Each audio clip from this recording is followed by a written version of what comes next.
Now to a CBS 2 investigators exclusive, an insider's account.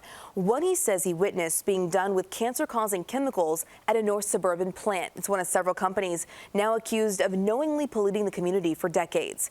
Here's CBS 2 investigator Dave Savini. Welcome to Union, Illinois. Population about 500. Best known as the home of the historic Illinois Railway Museum. Surrounded by farmland and factories. How old are you, Dana? I'm 48 years old. These go in here. Always outdoors, not knowing there was a secret here in Union. One, she says, changed the course of her life. I was a child, so, I didn't pay attention to what was being done. That's Dana in the 1980s in her backyard, right next to two plants accused of dumping toxic chemicals into the land.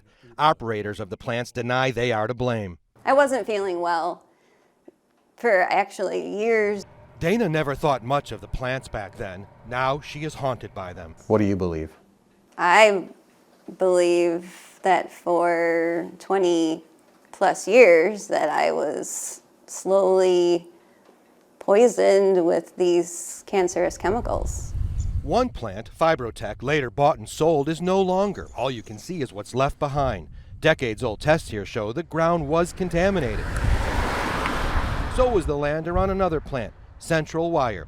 It's changed ownership over the years, but was once called Tech Alloy, which manufactures metal and wire products. These square-shaped pipes are monitoring wells drilled deep in the ground to keep tabs on pollution. This monitoring well is right at the end of Dana Harper's old street. What goes through your mind when you see that well?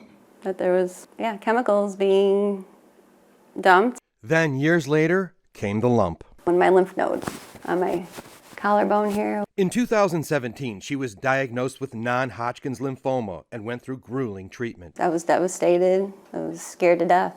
They would take 800-gallon lats and dump them on the ground. Scott Carr would know. He worked on the inside. You solemnly swear or affirm the testimony you're about to give is the truth, the whole truth, and nothing but the truth. Yes. For the first time, we are hearing from the former head of maintenance at Tech Alloy. In sworn testimony, he alleges thousands of gallons of toxic cleaning fluid containing TCE, trichloroethylene, were dumped outside by other workers. He would dump it on that side of the building.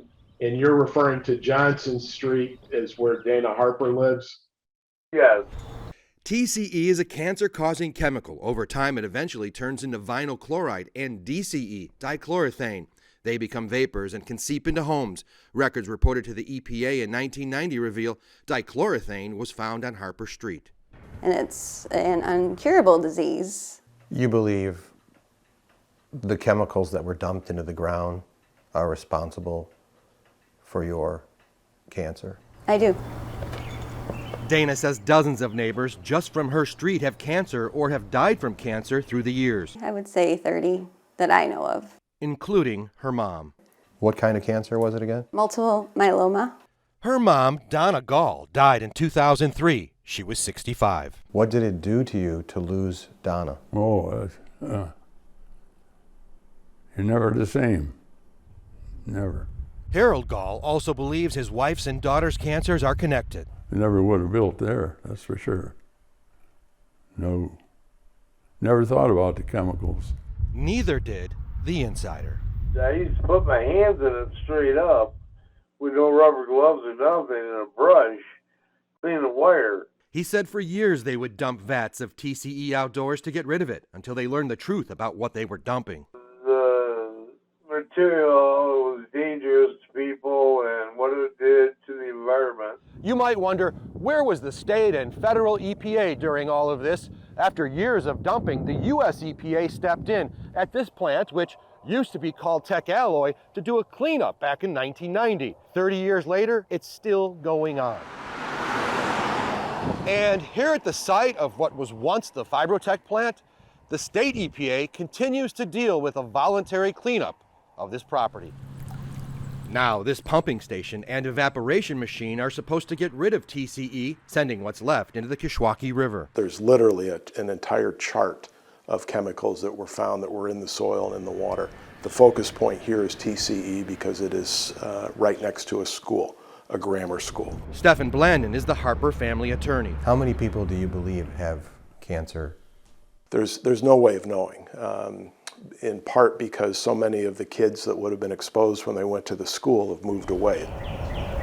Think of all the people in this neighborhood. Yes, all the kids that attended Evergreen Park School, the whole community. I always felt that these companies came to Union because it's a small community and they can get away with more than they could have. At the cost of the community. Yes. Remember Scott Carr? He's not only an insider, he's also sick. I got colon, liver, and I think bladder. During Carr's deposition, you can see at first he rubs his arm. Later, he begins to bleed. And by the end of the deposition, it's worse. And how long was it expected or projected to take to clean up the rest of the plume? We're going to be long dead. Fibrotech stated they did not use TCE and PCE. Central Wire, which bought Tech Alloy, claimed it complied with safety standards. So far, 8 other people from her neighborhood are also suing and say they got sick. Harper wants new tests performed at her old grammar school. Dave Savini, CBS 2 Investigators.